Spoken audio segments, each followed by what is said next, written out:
I'll admit it, I was worried about the Thunder considering how young and untested in crunch time they were. After Game 1, it seemed like the Nuggets' grizzled veterans had a big advantage when these games got to crunch time.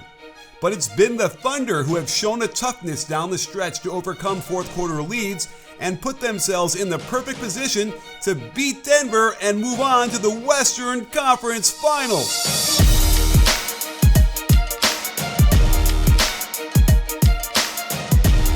The clutch stats in Games 4 and 5 have been abysmal for Denver, and it deserves some attention considering they had built significant leads early in each fourth quarter. If we examine what was working so well for them in Game 5 for the first 3 quarters, it can help us understand why they struggled and ultimately lost at the end.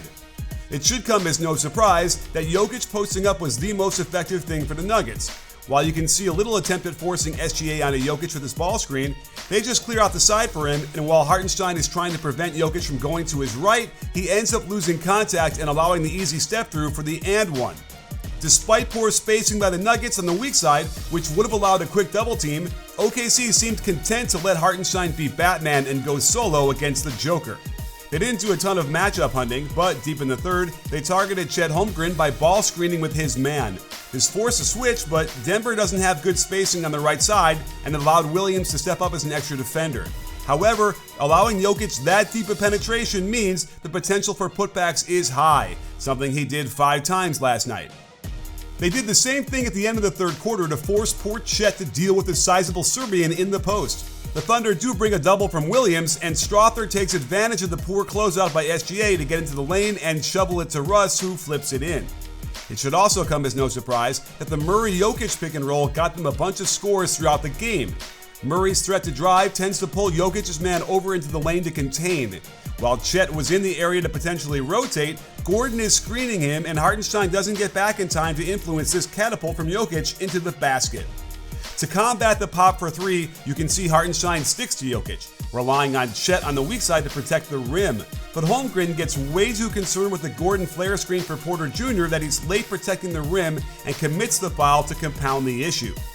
This time, it's SGA's turn to rotate over since he's in the lowest spot on defense, but Murray doesn't have trouble when it's a 6'7" defender as he flips it up and over and off the glass to increase their lead to 5. But when we get to crunch time under 5 minutes left, having just established what was working best for them, it was strange to see how the Nuggets operated their offense. However, what seemed to throw them off was a subtle defensive adjustment by Mark Daigneault. Instead of guarding Aaron Gordon like he had the whole game, Chet switched on to Christian Brown. This meant Jalen Williams was on Aaron Gordon and SGA guarded Michael Porter Jr. This lured the Nuggets into matchup hunting as they bring Brown up to screen with hopes of forcing a switch. The only way to get that switch is if Jokic uses the screen. So why does he reject back to the left, where they were already 2 defenders to get in his way? They don't get anything they wanted, but Jokic is able to create a rip-through foul and 2 free throws out of it. They try to get the switch again, but the problem is that Brown just isn't the threat from 3, so a ball screen out top allows Chet to go under and not switch. Jokic does have a look, and he was hitting his threes, but I can't help but think that he's settled, considering there were 12 seconds left on the shot clock. The Nuggets decide not to try and get Chet on him now that he's guarding Brown, and they do get into their vaunted 2-man with Murray and Jokic out top. But Daigneault knows that Chet can ignore Brown on the perimeter to patrol the paint as he skies to block the shot. However, Murray missed the open Brown for a layup when SGA was slow bumping down. He might have been able to hover towards the baseline and just before landing, shovel it over for the close shot. But that doesn't happen, and OKC gets a crucial stop. I'm always advocating for players to keep their head in the game, and despite the Murray-Jokic pick and roll getting deep penetration, the tip pass doesn't lead to an open corner 3, but does catch Hartenstein reaching in on Jokic and putting his head in a precarious position right in the way of the shot fake. Initially, I thought it was a ball that hit him, but we can see it was an elbow, and the only way the refs didn't give him an offensive foul was because Hartenstein got caught in non-legal guarding position and the contact was marginal. But that doesn't mean you can't get your head in the game using SeatGeek. It's the #1 rated ticketing app for everything from concerts, sporting events, and the theater. I've used them countless times, including the U2 concert at the Sphere, and I enjoyed it even more knowing I got the best deal possible. Their rating system makes it easy to figure out where the best value is, and I've got you covered. Use my code BBALL10 and you'll get 10% off of any purchase. There's a reason we've been partners for years and years. They're simply the best, and now you can share in that excellence. Don't worry about being called a geek, it's cool these days, and use my code BBALL10 to save. The Nuggets figure out how to get the mismatch by setting a pin down for Jokic with Brown. Chet has no choice but to switch. But Jokic gets way too caught up in the contact with Chet trying to sell something that really wasn't there, and as a result, he doesn't set an effective ball screen. Dort is stuck to Murray like glue and forces him to kick it back out and reset. The offense completely dies, and I still don't know how he did it, but to shoot a heavily contested turnaround 1-foot fadeaway from 26 feet is amazing, and also illustrates how ineffective their team offense was down the stretch, requiring a Herculean effort to get a bucket. Still in that same defensive alignment, they finally get Jokic back to the low block on the left side for a post-up. I don't like Brown on the right block since it allows Chet to spend as much time as he likes shadowing Jokic, taking away the spin to the baseline while everyone else can pinch into the lane. While they did catch SGA half a step slow reaching to the kickout, he does get there for a flyby and MPJ is woefully short on the game-tying three. And with the game about to be lost, they get one final opportunity, with Chet switching on to Jokic. Why then doesn't Jokic take him right down to the left block for another post-up? Dort's great pressure forces Murray to step back and throw a bounce pass, negating the clear advantage they briefly had when Jokic popped wide open. And Gordon's cut was open, but Jokic doesn't see it, opting to drive and kick.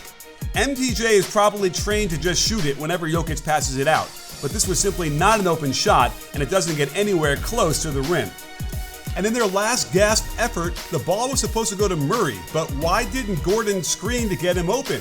This was the absolute last option, and Gordon should have given it to Jokic rolling towards that left block. The low percentage shot doesn't go in, and OKC has the game. On the flip side, the OKC offense hit its stride right at the most important time of the game. While SGA wasn't on fire up until this point, he's still the one guy you don't want shooting, and playing man-to-man while leaving Brown by himself is too easy for Gilgeous-Alexander. It's OKC's turn to matchup hunt, opting to go at Porter Jr. by screening with his man. This is terrible defensive positioning as MPJ holds up his arm, almost signaling to SGA where the driving lane is. Jokic has no choice but to step up, and once the penetration happens, there's no way to stop this nice alley-oop. Interestingly, they don't go right back to that attack, screening to get fellow hoser Murray onto SGA. This was just straight hero ball, let our MVP get a bucket, and a bucket he gets, compounded by a bad foul when Murray does not give him anywhere to land. Incredible concentration to finish this jumper despite knowing he's going to the floor when he lands, and it was the beginning of the end for Denver.